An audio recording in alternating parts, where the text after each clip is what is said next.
welcome back to my channel.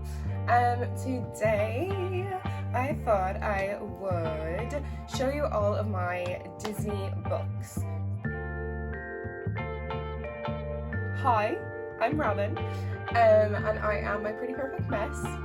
So check me out on Insta or on my blog, and let's get down to it. I'm gonna start with the Disneybound book. So this is the Disneybound by Leslie Kay, and this is all the ways to dress Disney and make it fashion. It's so gorgeous, and it just kind of gives you a sense of how to Disneybound and what the important factors in Disneybounding are. So like, you know, kind of getting the key concept colors and then accessorizing with items that can make your outfit, you know, Disney bound. Did that even make sense? Basically, it's Disney bounding is dressing like a Disney character, but in a way that is subtle and acceptable for adults, because in the Disney parks, you're not allowed to dress up as a character unless it is Halloween party. Winnie the Pooh, that's one that you definitely will know. You pick the colours that represent the character and then accessorize it in a way that shows off who the character is. Fun times. So this is book number 1. Then most recently I got the Castle collection book. So I showed this on my last video, my Amazon finds, and I thought I would just give you more of a detailed look inside this book. It's really beautiful. It's got Ariel's castle. Basically, it's got all the princesses' castles. And it's really pretty and it's nice to look at. And I feel like when we eventually move, which will be in the next couple of months, I'm hoping that we can get a bigger living space where I can actually have a coffee table or a sideboard, and I can have kind of like my fancy coffee table books on that as like part of the decor. I think it's really sweet how you get a closer look in all of the rooms. I do think that this book might be for children, but everyone's a child at heart, really, aren't they? You know. So that is book number 2. This one is the 20th anniversary book of Walt Disney World.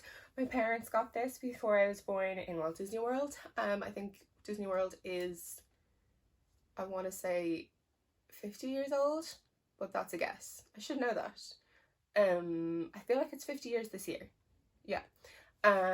So this was 30 years ago, which was before I was born, and it's just so nice. It's like all the concept art and all the building and all the first images, and it's just so cool. Like, I love this. I love all those pictures, especially things that aren't there anymore. Like, let's say Epcot. They're redoing Epcot at the moment, so you know, this is going to be really different the next time I go, and you're not gonna see the same sights. Like this is all going to be gone. So that's really exciting, and it's really nice to have. You know, it's nice to have some vintage books. So obviously, like, that's where I get my Disney craziness from, is my parents. They've always been really into Disney as well. And I think they'd been to Disney World in Orlando twice before I was born. And then with me, the first time I was there, I was 6. So that's exciting. That was fun. And I think I've been 3 times since then as well. So in total, I've been to Disney World 4 times. But Disneyland Paris, I basically grew up in. So that's nice. Then I have the Disneyland book, which was released, I think, in 2019. Keith got this for me for Christmas in, I think it was Christmas 2019. It could have been 2018, but I don't know, like, I'm losing track of the years with COVID and lockdown, and I'm just like, I don't even know what day it is, you know. So this is the Disneyland book, and this is just so stunning. It's all, basically, if you've seen any of the Imagineering story on Disney Plus, this is kind of the book of that. So it's how Disneyland started, the concept art, the opening day photos. some pictures of Walt at the park, and then at the very end there are photos of the concepts for Galaxy's Edge there, so that's really cool. So this came out before Galaxy's Edge opened. I haven't been to Disneyland in California yet, but it is on my list, and I definitely want to get there in the next couple of years and visit Galaxy's Edge because I still haven't seen it, and I am Star Wars crazy. So yes, this is probably my favorite coffee table book ever. I love it so much. It's like my baby. And yeah, so that's it really. And then the rest of my books, I don't know if I would consider them coffee table books, but they're just like really cool Disney books to have. I suppose this one is kind of a coffee table book, and so is this one. So Be More Yoda.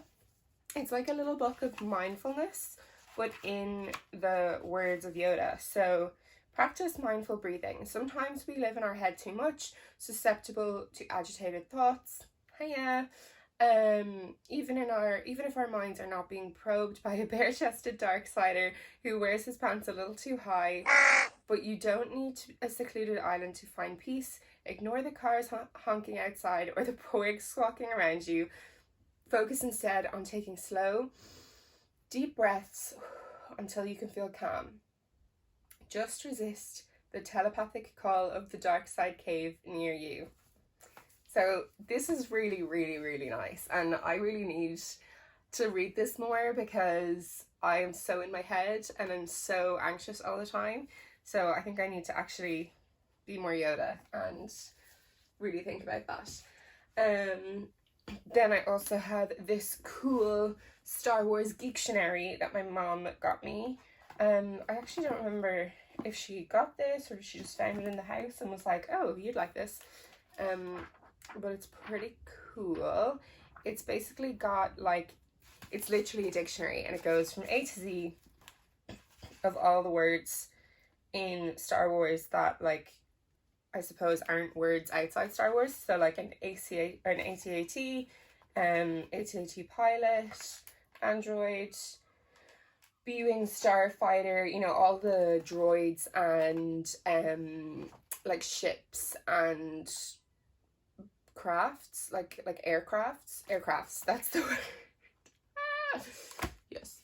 So I suppose that's a coffee table book as well, because you wouldn't just sit down and read it, you know, you would definitely flick through it from time to time. So this is Creativity Inc. And I think this is one of the first business books I ever read. I read this while I was still in college, in my undergrad, and it just meant the world to me. Like, it really opened my eyes to company culture and to the inside of Disney. And this was a time where I really needed a goal, and I really needed like encouragement, and this really gave me that. This is Ed Catmull, who was the founder of Pixar.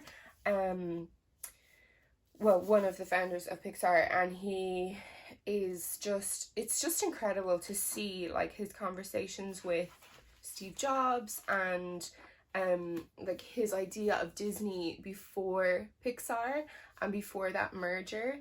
So yeah, if you're interested in like the behind the scenes of Pixar, I would definitely recommend this book. Also another one which is Pixar based is To Pixar and Beyond, hence the name. This is by Lawrence Levy, and again, this is the journey of Pixar and how it started, how it came to be entangled with Disney, how they got along with Steve Jobs being such a big personality, and how he helped shape the company of Pixar.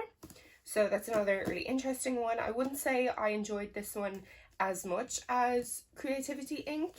I would say Creativity Inc. maybe because it was the first one I read. I was like, whoa, that's amazing, you know? Whereas when I read this one, it was a little bit later on, and I had already read these two, and I had read Dream It, Do It as well, which I'm going to get to next.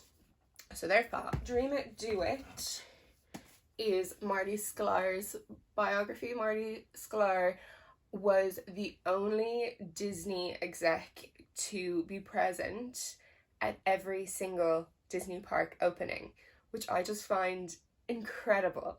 He died, I think, 2 years ago. He died in 2019, and I was devastated. He meant, like, he was kind of that beacon of hope for me, that, like, you know, he was there with Walt when Walt opened Disneyland, and then he carried on the dream. So he was kind of like carrying on Walt's dream to Walt Disney World, and then Paris, Hong Kong, Shanghai, and Tokyo.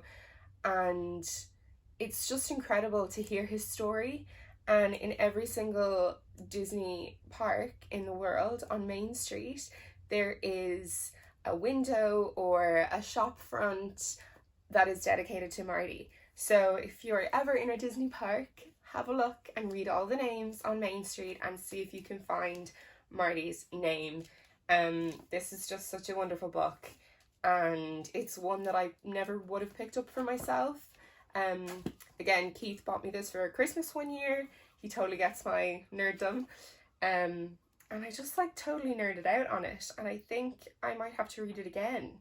He talks about leadership, he talks about creativity, and just really like being a magical ambassador for the magical world of Disney. Carrie Fisher, the Princess Diarist, she wrote this book the year before she died, and Carrie Fisher means the world to me. This book is kind of a funny little memoir of Carrie Fisher's life and how she started off as Princess Leia, and how that impacted her entire life, which was really, really nice. And she was really proud of this book, so I love it so much. It's just, I want to hold it close to my heart, you know? The Ride of a Lifetime, which is Bob Iger's autobiography. This book, which is actually like almost in tatters because I read it so in depth, and then Keith also read it. It's just such a good book. I wish he had gone into more detail, and I wish it was longer, because I enjoyed it so much, and I enjoyed his writing. I felt that it was similarly written to Ed Catmull's Creativity Inc., that it was very much an insider look into his life as a Disney exec and his life growing through the world of film and growing through the world of entertainment, which I just loved. And this book really got me into thinking that maybe I would like to work in a big company, or in a social media giant, or just in, you know, business in general. I really like the business world and how it works. So yes, there we go. That is the end of my Disney book journey for now, I think. Is that all of them? Yes. So thank you so much for watching. I hope you enjoyed my rambling of Disney books. I'm definitely going to be collecting more coffee table books, especially when we move, and then hopefully when we eventually buy somewhere of our own and we're not renting. As you can see, I'm a little bit of a hoarder, so I definitely need to take my time and buy them a little at a time. But I definitely want some more archival books, and some more Star Wars books would be the dream. So I hope you enjoyed this video, and if you did, please don't hesitate to give it a like and subscribe to my channel, and I will see you next week. Bye!